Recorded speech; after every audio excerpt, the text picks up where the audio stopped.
আসসালামু আলাইকুম। আপনারা জানেন ঈদের আগেই কিন্তু রাস্তায় অনেক জ্যাম থেকে ভিড় থাকে। তো আমরা এখন চলে আসছি ঢাকা মাওয়া হাইওয়ে রাস্তা। যদিও এই হাইওয়ে রাস্তায় কখনোই জ্যাম দেখা যায় না, রিয়ার কখনো যদি অ্যাক্সিডেন্ট হয়, যে কোনো কারণে রাস্তা যদি ব্লক করা হয় তখন একটু জ্যাম দেখা যায়, এছাড়া দেখা যায় না।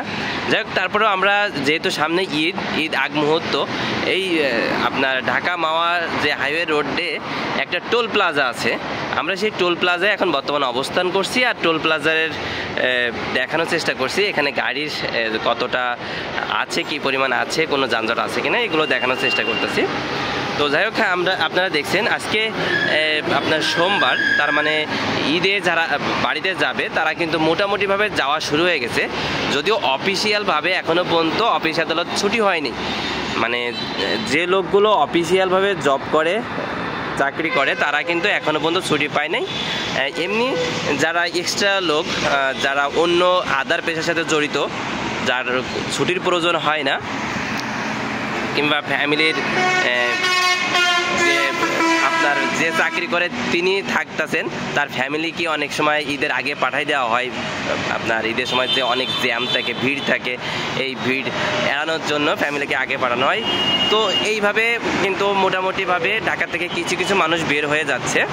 আর মূলত জ্যামটা হবে যে ঈদের ছুটি যখন শুরু হবে তখন ফ্যামিলি সহ একবারে যাবে, সবাই তখন যাবে, ওই সময় কিন্তু প্রচুর ভিড় হয়। আর এই মুহূর্তে যেহেতু ঈদের এখনও পর্যন্ত ছুটি শুরু হয় নাই, সেহেতু তেমন কোনো ভিড় আমরা দেখতে পাচ্ছি না। স্বাভাবিক যে অবস্থায় ছিল, রেগুলার যে অবস্থায় গাড়ি যাতায়াত করে, ঠিক এখনও সেই অবস্থাতে আছে। আমরা দেখানোর চেষ্টা করছি। এটা হচ্ছে আপনার সেই টোল প্লাজা। আর এই টোল প্লাজা কিন্তু আপনার জুলাই আন্দোলনের আগে বঙ্গবন্ধু টোল প্লাজা নামে পরিচিত ছিল।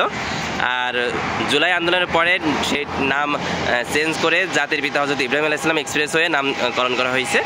আপনারা দেখছেন, একটু জুম করে দেখানোর চেষ্টা করতেছি।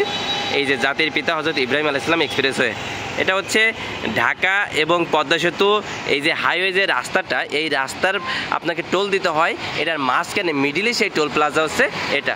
আচ্ছা, আমি একটু যদি রাস্তার অপোজিটের দিকে একটু ঘুরে দেখাই, তবে পরিবেশটা কিন্তু ওয়াও, এক কথায় পরিবেশটা এত সুন্দর পরিবেশ, মানে পরিবেশেরই প্রেমে পড়ে যায়, অনেক ভালো লাগে। আপনারা দেখছেন স্ক্রিনে, বাংলাদেশে এমন সুন্দর রাস্তা খুবই কমই আছে, কয়েকটা রাস্তা আছে, তার ভিতরে এটা একটা রাস্তা, যে মানে এখানে অনেক অনেক ইনভেস্ট করে এই রাস্তা কিন্তু তৈরি করা হয়েছে।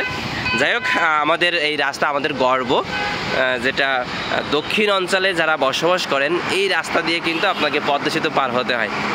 ঠিক আছে, তো যাই হোক, ভিডিও অনেক বড় হয়ে যাচ্ছে, আপনাদের দেখানোর চেষ্টা করলাম ঈদ আগ মুহূর্ত পদ্মা সেতুর আগে যে টোল প্লাজা আছে সেই টোল প্লাজার অবস্থান। সবাই ভালো থাকবেন, সুস্থ থাকবেন। আসসালামু আলাইকুম।